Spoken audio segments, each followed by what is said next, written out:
What is up, guys? Welcome back to another video. I don't know, it feels like forever since I've did another new patch discussion for Paladins. Like, when was the last time we did one of these videos, guys? It feels like forever. But before we do get into this, I'm just going to discuss, we got a new patch that's going to be coming out probably at the end of the month. Paladins Radiant Stars. It's going to be discussing everything, giving you guys my opinions on everything that we got revealed today. What very little stuff we actually did get for our mid-season update. If you guys want me to continue doing these types of videos, please leave a like and subscribe if you are new. All the subscriptions and all the support lately, honestly appreciate it, guys. Really helps me out and helps the channel out. And even sharing the video, if you guys would like to share the video, really helps me out, and I honestly appreciate it all. Getting into this, Paladins Radiant Stars. Now, I'm just going to go right off the bat and say I'm probably going to be tearing this apart because there's a lot of stuff in this that I really want to talk about. And we haven't had an update for 3 months. And believe it or not, guys, this is a mid-season update. We are halfway through Season 3. And this little bit of content is a mid-season update. Like I told you guys, if you guys watched my Smite discussion video on the mid-season Smite patch will be beginning in about a week and a half. I said even in that video, I'll be very surprised if we even get near the same amount of content for a mid-season Paladins patch that we're getting for a Smite patch. Mid-season patch for Smite. And who was correct? I was correct once again. Let's just hop right into this, just because there's a lot of stuff to go over. Like keep in mind, this is a mid-season patch, guys. Mid-season patch are usually the second biggest patch of the entire season. You're going to be getting most of your content, should even be getting more content than normal patches, or so you'd think. We got a new battle pass, of course. Like, the only thing they really give a shit about anymore is the battle pass, which honestly is probably good.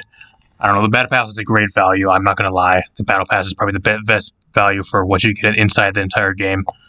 If you complete it, you get your entirety of your crystals back anyway, so it's pretty much free, which I've been doing and completing them for like 5-6 battle passes now, ever since they reinstated that.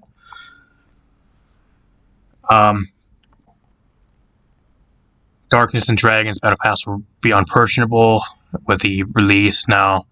Locking over 100 goodies. It's going to be a 120 level pass again. 600 crystals by playing, and you get 450 through the free pass. Blah, blah, blah. We all know this shit already. They got a Battle Pass passport for 1,500 crystals. I don't know if that's the same thing as like a season pass, whatever. Saves you over 1,000 crystals, whatever.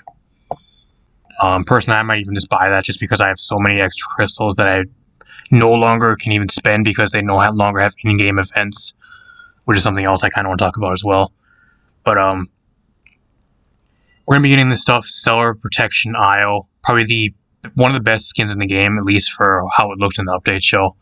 I'm going to say right now, probably Isle. Ever since Isle's release, I think Isle is currently the most popular character and champion in Paladins. Right alongside, I think, Maeve, maybe Skye. Like, those top three, Isle, Skye, maybe Furia, I don't know. But when you think of Paladins, you think of Isle and you think of Maeve, at least me personally. Like, those are the two champions that you associate with the game. I'm glad Isle's getting a skin as well. Her first skin, her pirate skin, is probably one of the worst skins in the game. Absolutely rushed skin. I'm glad she's getting another skin. We're getting a loading frame, avatar. Right here's the skins. Now they're going to be doing some like other thing where they instated like a new mechanic where you can actually go to your skins. They added like a bunch of recolors to this battle pass. I don't even know why they added so many recolors. Like, you can only play one recolor per game. Who honestly is going to be using all these recolors? Like, I feel like it's way overwhelming, guys. Like, I don't know about you guys, but at least me personally, even with like 2 recolors that we've been getting for the last couple battle passes.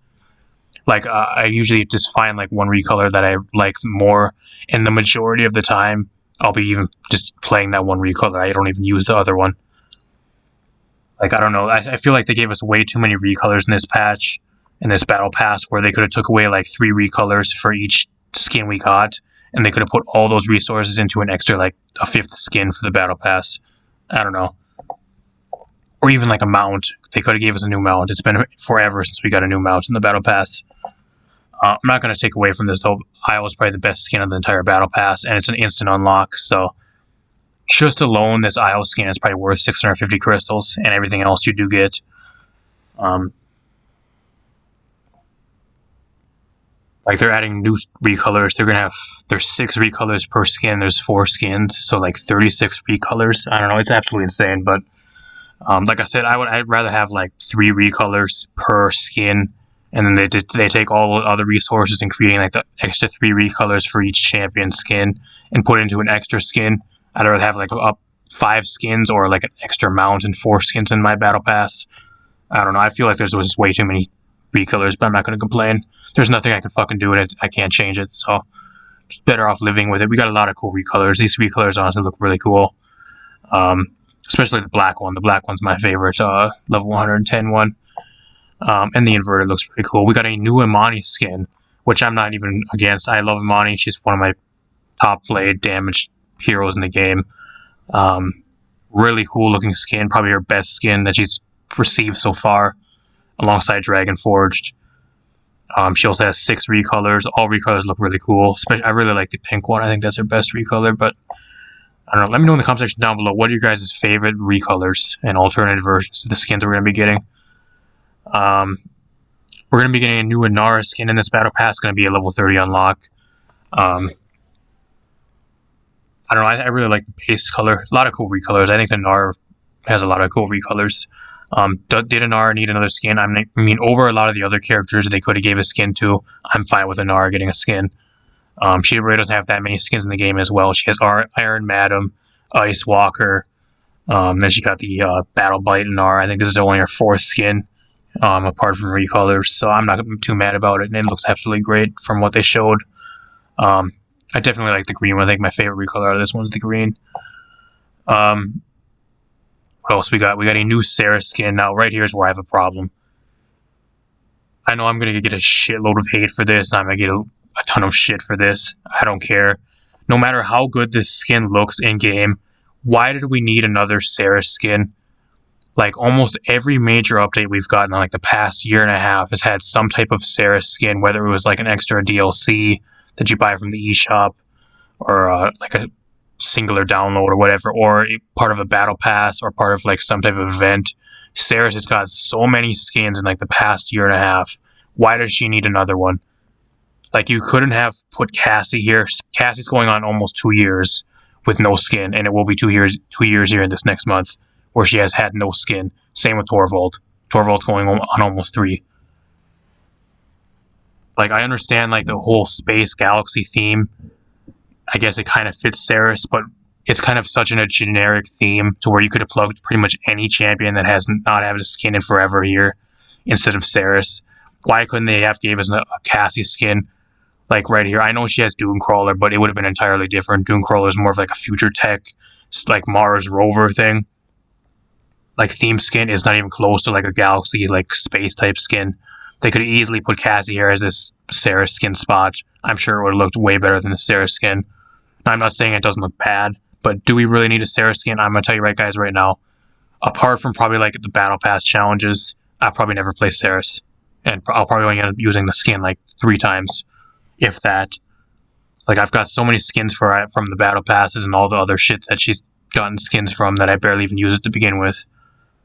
Like, honestly, she has some cool recolors. Don't get me wrong, it looks absolutely insane in game, but I just think Cassie or Torvald could have got a skin here. Both of them are very easy to fit into the Cosmo/space galaxy type theme this Battle Pass has, and I think that's a really missed opportunity. And honestly, kind of pissed me off when I seen Sarah's just getting yet another skin. Got some cool sprays. I really like the Isle spray. Avatars. I really like the Isle avatar again. You guys can tell I'm a huge fan of Isle. She's my, like I said, you guys probably know this as well. She's my highest level support, so gotta rep Isle. We got a new store since Mixer's gonna be shutting down at the end of the month. They have some new type of store. It's pretty much like a thing where if you link your high-res account, linked high-res account will unlock currency called bounty coins by completing daily quests. So if you have your account linked, they'll give you quests. And if you complete the quest, you get bounty coins. I really don't know how it 100% works. I probably never will until it's released onto the PTS or live. I don't know. Then they're gonna have skins for a rotating amount of time in the shop, to where they start out at like a high price and they decrease in price over time, or they start out at a very low price and increase. I don't know. It's kind of a dumb concept, honestly. I really don't know what the thought process behind this concept of this entire store really was. I understand they're trying to make it different and trying to make it different than other types of stores they already have. I don't know. I feel it's kind of like rushed, and I feel it's kind of really weird. More complicated than it really should be. I don't know. We'll wait and see. I'm till I hold judgment. Our fifth skin and believe it or not, guys, we only got 5 skins. 5 skins. 4 of those skins are Battle Pass skins. We got 5 skins for a mid-season update. Meanwhile, Smite gave us almost 8 skins for a mid-season update, and they normally give us like 10. But they're giving us even more stuff with like map updates and a bunch of other stuff. Like 5 pages full of new item reworks and stuff like that for Smite. Like, I really don't understand. This is a mid-season update. We only got 5 fucking skins. Like they increase the time between updates. It used to be 2 months. It took 3 months to get all this stuff, guys. Like this little amount of stuff, it took 3 months for them to make. I'm telling you guys right now, I give it till the end of 2021, and I think this game is probably going to end up being like Realm Royale, or the point where they don't make enough money off it, to the point that the team just completely cuts chains with it, and completely cuts it and puts it on life support, and no longer update the game. And then people wonder why, oh, hey bro, hey Rye, why are you making Smite videos? Why do you continue to play Overwatch when you clearly do well with Paladins? Paladins, I feel, as a content creator, does not give me enough stuff to make. With the little amount of content they do put out, like, there's not enough stuff for us content creators to really even latch our teeth into. There's just not enough content here, like, honestly. And plus, having feelings that the game really isn't in the best state as a content creator, playing different stuff and doing stuff like that just makes your channel a lot better. I don't know, from a content creator standpoint, you guys probably won't understand very much, but at least me personally, I kind of want to play different games.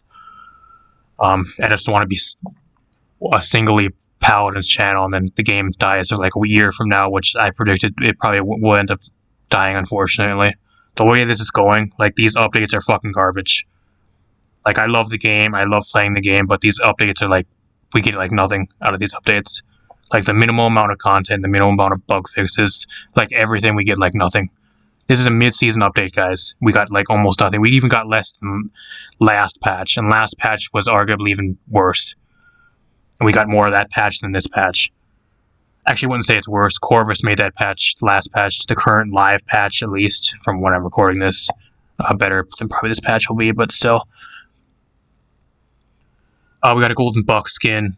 We got I'm going to talk about this, Merman Genos, a new skin that'll be a direct purchase skin for 800 crystals. The only problem I have with this skin is it sounds way, way too similar to Corvus. Like, they almost sound identical. Like, I know it's the same voice actor for this skin and Corvus, but come on. They sound way too same. They sound almost identical. That's the only drawback with the skin. Otherwise, I think the skin's arguably better than half the Battle Pass skins, in my honest opinion. The gun alone. Like, he has a fish on the gun, and the fish spits out water through the gun. It's honestly really cool. The only problem I have with it is, like I said, the voice pack sounds way too similar to Corvus. Got some gold skins. Now, people are going to try telling me, oh, well, they did give you more than 5 skins, bro. They gave you golden skins. Golden skins are not new skins, guys. They're recolors. They ain't new skins. Got Golden Buck, Golden Drogos, Golden Shaolin, like, whoever the fuck plays Shaolin. I mean, whoever, like, the one person way in the back of the class that plays Shaolin, props to you, you got a Shaolin skin. That's gold now. All the other golden skins they could have gave us, probably one of the most least played characters in the game, they give us Shaolin. I'd rather have another gold skin. Give me, like, fucking gold. Well, Atlas already has a golden skin. Give me something else. Like Golden Khan. I don't know. Something that has more playability than fucking Shaolin. I don't know. Got some avatars that are going to be giving out as free content. Got some sprays as well. Deal of the day. They got some new chests. I'm not going to even talk about any of these. You guys can check that out on your own thing. We got a new rank split. Now, if I were them actually to make more playability in the game, I don't know why we didn't get any new game modes for a mid-season update. You think they would add like at least some type of new game mode, a new ranked type of game mode, throw TDM, throw Onslaught, throw Team Deathmatch, throw King of the Hill, or King of the Hill, I said Heel, King of the Hill, into ranked. I don't know, even for like a test, just for like one patch, throw a different type of game mode into ranked to make it more interesting. What do we get? We got a new split, a gold chest, 25 ranked wins, you get a Corvus avatar, that's it. That's all we get for a ranked. I'm telling you guys right now, and having 4,000 hours into this game, ranked is getting more and more and more and more and more boring every time I keep playing it. It's the same game mode, it's the same 5 maps. They refuse to switch out the maps every update, and every update is 3 months. Like, I'm honestly at a loss, guys. You think they'd add like some type of new game mode, even for casuals. They added King of the Hill not too long back. Can't they give us like some new type of game mode in ranked? Throw us TDM, throw us Onslaught, something. Nope. Not even a new map, not even a new Siege map, TDM, Onslaught map, nothing. We got nothing for a mid-season update. Meanwhile, in Smite, they're going to be changing out the Conquest map at the end of Season 8, or Season 7 into Season 8. We're going to be getting an entirely new Conquest map, and they're still over here reworking the entire map just because it shows they actually care about the fucking game. We got some different rotations. I don't know why they're putting Warriors. I hate Warriors Gate. I'd rather have a Serpent Beach and Ascension Peak in over Warriors Gate, honestly. I like Shadow Desert. That's one of my favorite siege maps, but I really don't care for Warriors Gate. Here comes the balance section, guys. The balance section where, I don't know, I'm going to go on a huge rant again. This is probably going to be like a 40-minute video for a pet update, but I have not had one of these videos up for a long time. It's been forever since we got one of these update videos, discussion videos, like almost 4 months now, so I might as well make it worth. Balance. Strength of hit scan champions with strong lifesteal options, underwhelming support of or strength of off tanks that were previously able to apply more pressure to flank and damage champions. Meta-defining nature of Io and Luna, cost-effectiveness of Master Riding, and resilience. Okay, let's see what they changed. Now, this here is a huge, huge, huge thing that they need to explain more. They need to explain this like way more in depth. Does this affect some certain abilities, which we'll talk about after reading this? Modified on-hit effects to apply after hitting players and pets rather than including decoys, illusions, and deployables and shields. There are some exceptions based on use cases, particular abilities of cards. And they give you an example for Drogo Salvo. Well, he has a card that hits shields and makes you hit shields a lot more powerful. Developer comment: consistency in effect where possible is important to create familiar structure. One that makes sense to any player who is familiar how the given mechanics affects their gameplay. These changes are with that purpose. Some will be more noticeable. Deep roots. No longer chains from deployables like Barrack Turret, I'm assuming like Ying Illusions, Luna, stuff like that. And some won't have to change at all, but except for a very few exceptions, these effects will now be consistent across the board. What they don't explain here is abilities. Will Splitting Ice be able to still bounce off things like Luna, Barrack Turret, Ying Illusions, stuff like that, deployables, pets, or will now Splitting Ice only be able to bounce off of players? And you won't be able to get that 350 chip damage bounced off of a deployable. Will it not proc off deployables? If that's the case, then I think Splitting Ice turns into one of the worst talents in the game. Just by default, which is a huge blow to Amani, just because I think she's really good right now. Once these hit scans get nerfed, I think she'd actually be really solid after this patch. But if that's the case, that makes Splitting Ice decrease a huge amount of value. Another thing, Maelstrom Grok. Is he no longer able to bounce shock pulses off of pets, turrets, deployables? They don't go into any detail with this. The only thing they explain is Deep Roots Grover will no longer be able to chain off of deployables and pets, etc. That makes Deep Roots Grover a lot less valuable in my honest opinion. I still even think that Rampant Blooming is the best talent for him, but if you were running Deep Roots, that makes, after this patch goes live, that makes it a lot less valuable.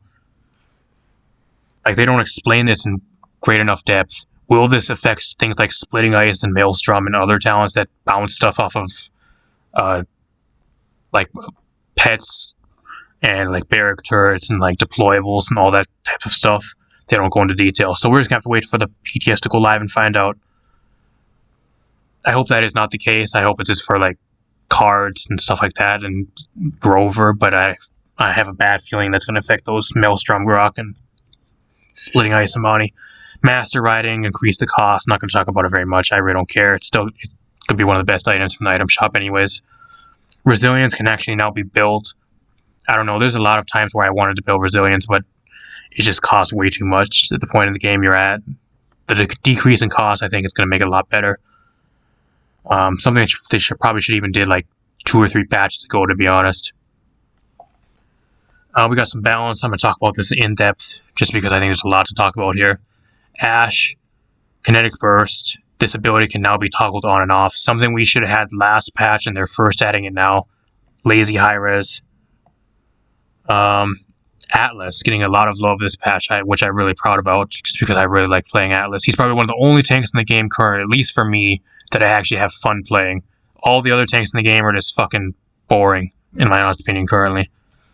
For I think Season 4 we're going into. Season 4, they need to rework the entirety of the tanks, apart from, like, Atlas, and maybe Ash.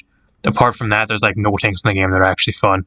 I'd rather play a tank in Overwatch than play a tank in Paladins, because they're just fucking boring at the moment. Kronole Cannon, increase damage per shot from 50 to 60. Now, this is actually the base damage where you don't charge it at all. You just shoot your gun. Like the big spread on your gun when you just click the button and it shoots. A slight buff, I guess. I don't even know how this will even help him that much, but I'll take the buff. Here's the big buffs, though, which I think will make him really good. During activation, you are immune to crowd control effects during the activation of his ultimate. Decrease the movement speed penalty from 40% to 0%. So now you can actually move at the speed of walking, which is absolutely fucking huge buff. I actually really love these buffs. And during your ultimate, you are now immune to crowd control effects. So now, when you use your ult, you'll no longer be able to get stunned out by like a Domba Snake, an Io stun, like a Khan stun, which is probably the huge one when you're trying to exile a Khan and he runs up from behind and throws you out of your ult and stuns you out of your ult. One of the most annoying things to play against as an Atlas. That's completely gone. I think these buffs in particular, not really the damage, but these buffs for his ultimate, I think are really huge. Especially after Khan's getting nerfed, the best tank in the game. I think Atlas is going to be a really good, solid off tank if he wasn't already. I don't know, at least me, I play him a lot, but people don't seem to play him, that's why he's getting buffed. Increased ultimate charge rate by 20% for Fernando, huge buff, and Aegis now has an additional cooldown of your shield by 2 seconds, making it 12 to 10 seconds. Khan, probably the buff we should have had like 2 patches ago, or not the buff, a nerf we should have had 2 patches ago. Reduced additional stun duration from 2 seconds to 1.2 seconds. Is this going to really hurt Khan that much? No, I still think he's going to be probably one of the best off takers in the game. But he's just a lot better to play against, and he's a lot more counterable now with Resilience. I think the stun's going to be a lot easier to play into.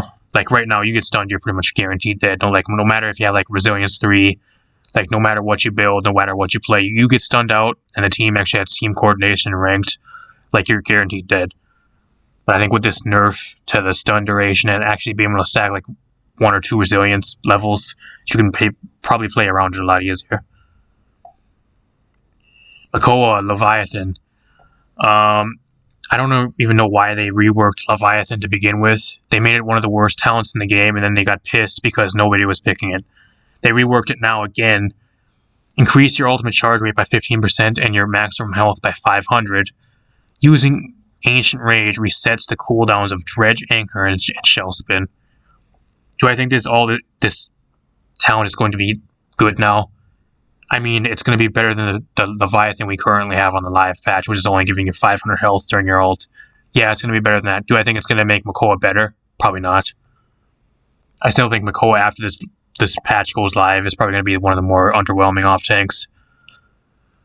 They're going to even reduce the cooldown on Dredge Anchor, increase the fall off or decrease the fall off damage of his cannon, and they gave us a quality of life change with his Shell Shield, Strong Arm, which is one of his cooldown cards for Dredge Anchor. They're going to increase it by 0.6 or 0.1 seconds. Do I think he's going to be better after this? He's going to be a slightly bit better, but I don't think he's going to be like a top pick. He's going to be more of like a situational pick, if anything. Rom, Subservience, effect now goes through walls. I don't know why I even needed that. I really don't. It's probably one of the most spammable ults in the game. I really don't know why. Torvald, you know that like 1 or 2 patches ago, they also said that the Torvald was going to be getting reworked, and that was 1 or 2 patches ago.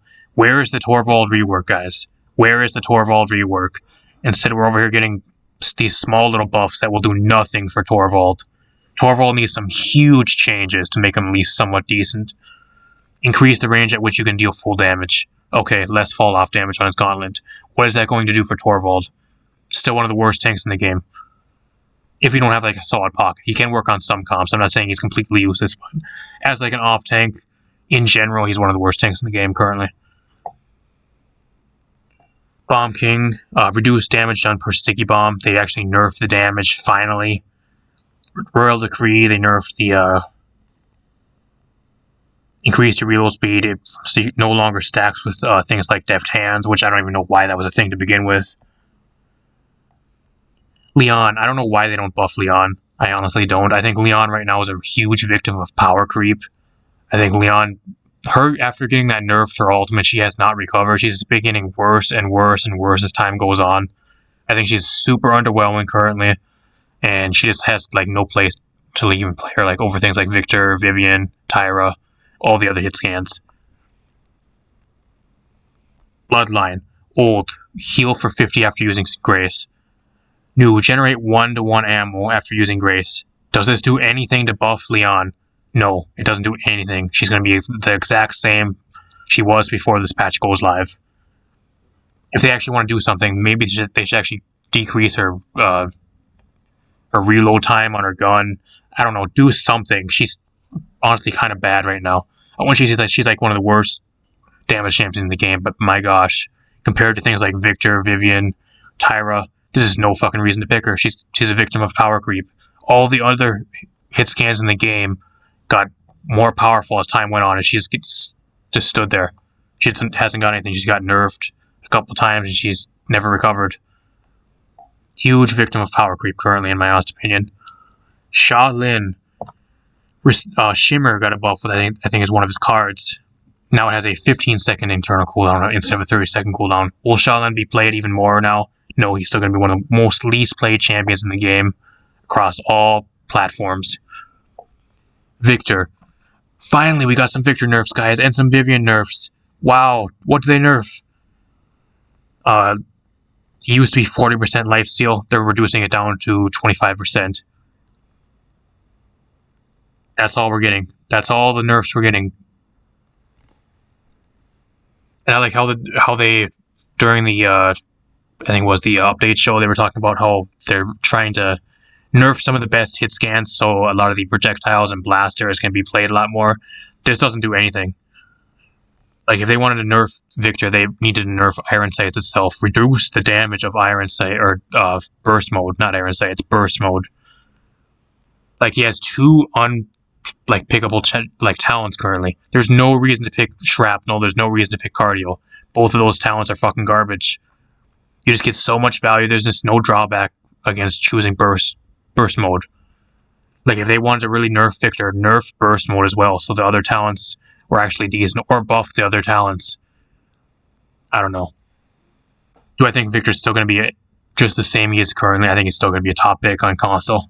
This doesn't do anything to him. Especially at the beginning of the game, 25% lifesteal is still going to be fucking broken. Yeah, you'll be able to go against him and duel a little bit better with flanks and stuff like that, but he's still going to be able to win a lot of 1v1s, especially with headshots and how much damage Burst Mode still does. Vivian, you think she would get a lot more nerfs. Possibly some nerfs to her ultimate where she can't charge her ult when she has an ult up. Something. Reduce her movement speed, reduce some of her other cards. I don't know. This is all we're getting. Instead of 25% lifesteal, she now gets scaled back to 20% lifesteal now at max.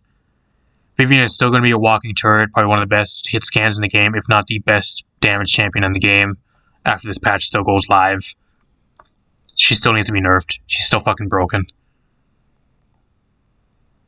If you don't take her down, I think the only things I can really check are Strix and Knessa. Like, honestly.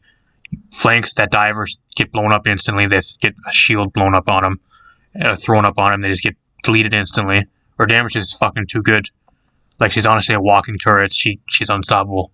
I guess maybe a good blaster as well. There's going to be something in the comments. Oh, blaster checker. A good blaster maybe can check her. But that's very rare on the platform I do play, which is console. Corvus and Tropic Breach increase the effectiveness of slow from 33 to 45%. And the slow now persists from leaving the air for 0.5 seconds. I'm fine with this. This is actually probably one of the only changes that I actually do agree with. I'm fine with this.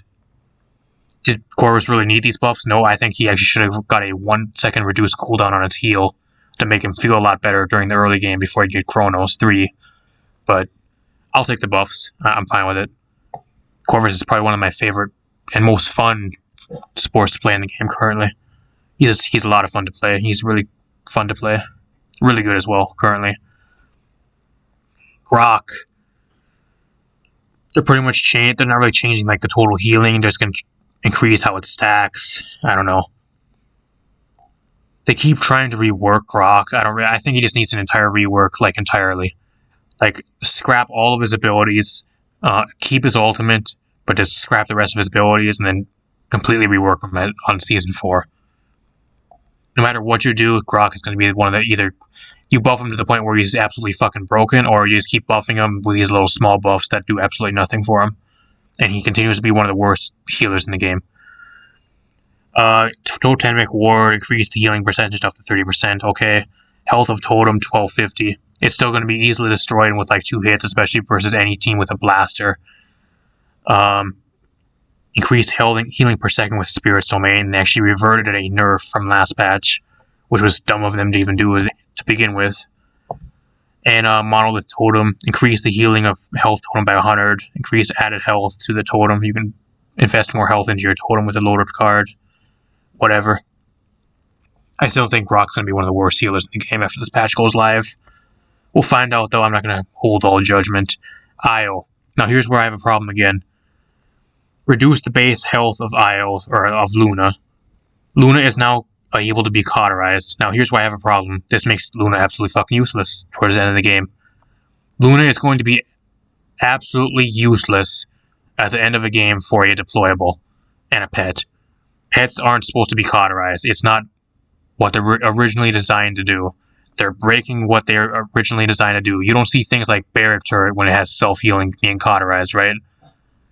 Like, if you're going to be doing this, you need to do the same thing to, like, Barrack Turrets and, like, Ying clones. Like, it's unfair for Luna to be cauterized, having cauterized. What they should have did, instead, is have an internal timer on Luna.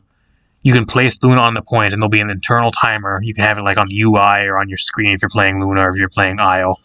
Have an internal timer for, say, like, example, like 5 seconds.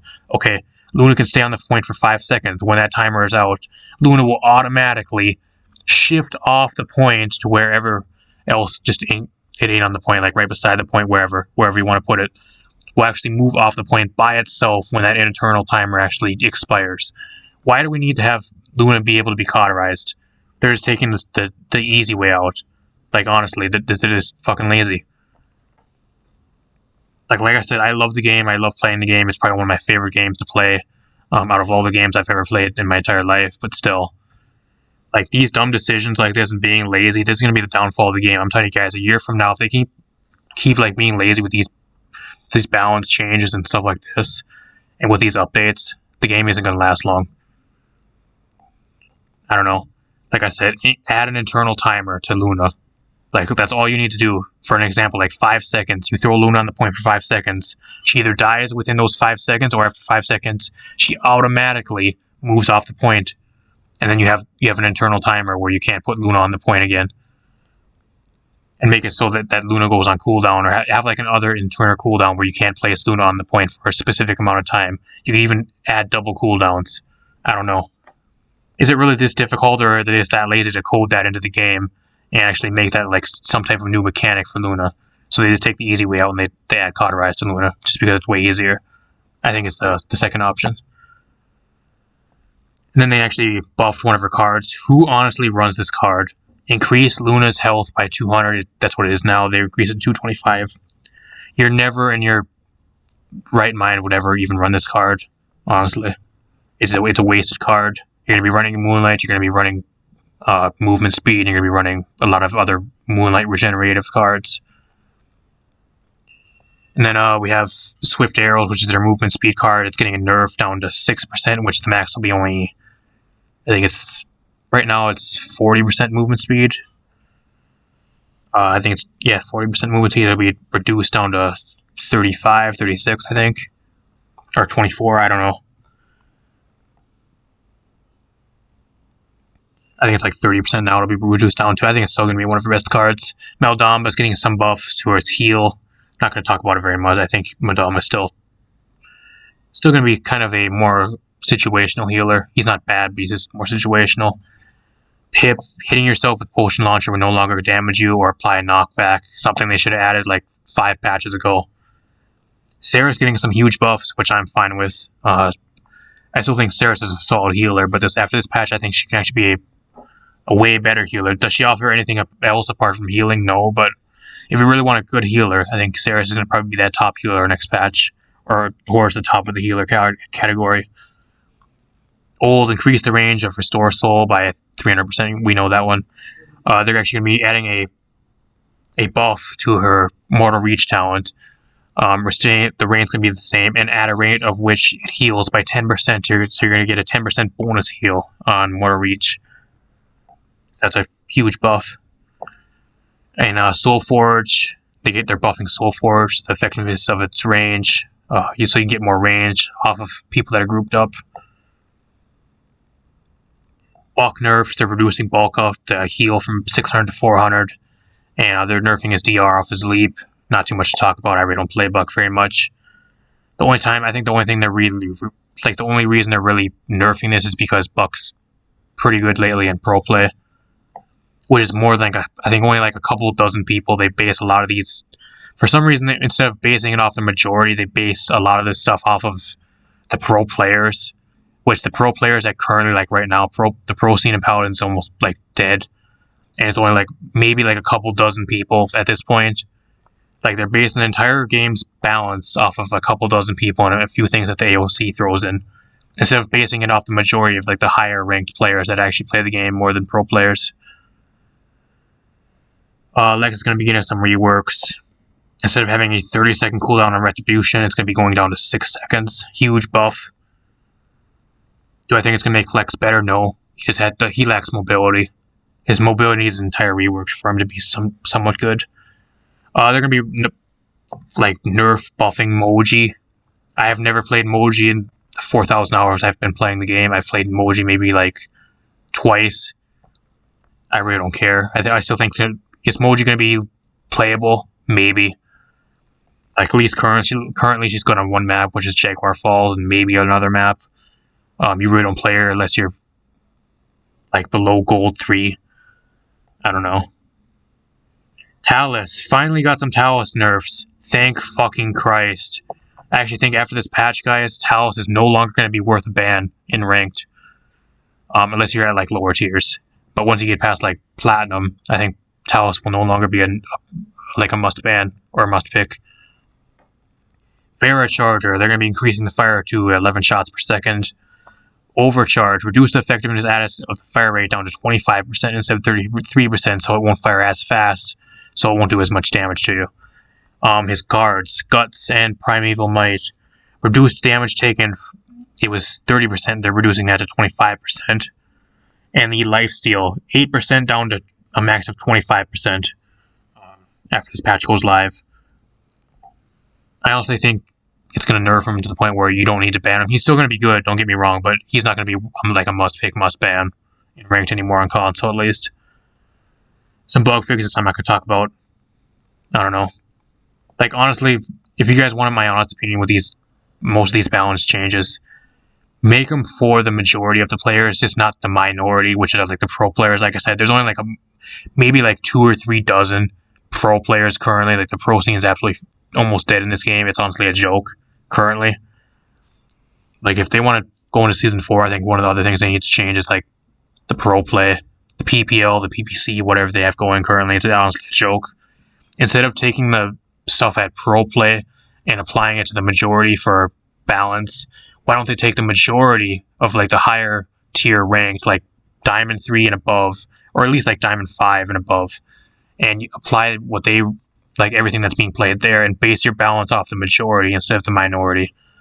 And a couple of things that the AOC throws in, which I'm not going to talk about, which I'm fine with. The majority of the things that the AOC throws in is stuff that the community wants anyways, so I'm not going to complain about that. But the overall balance, I just think they should base their balance off, like, instead of pro players, the majority of the high tier ranked players.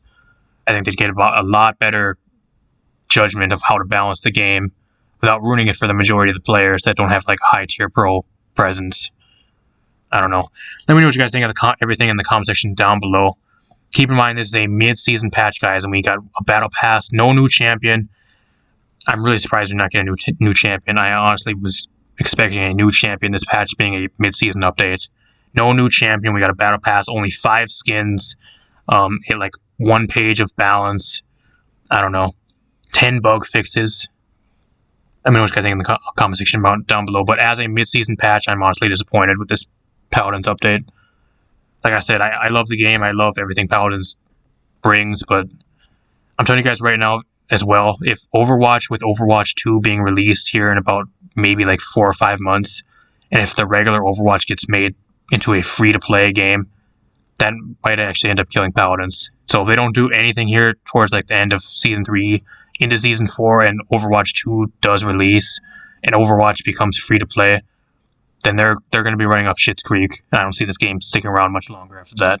Like, they need to drastically change stuff with these updates. They need to hire more people for the dev team. I don't know what they need to do. Borrow people from Smite's dev team, because Smite's obviously doing stuff right. They got collaborations with Nickelodeon, RWBY, and Rooster Teeth. I don't know. Take some devs from Smite, have them work on Paladins, get some advice from that team. I don't know what they need to do, but something needs to change with these updates. Let me know what you guys think in the comment section down below, and I'll see you guys in a future video. Thanks for watching.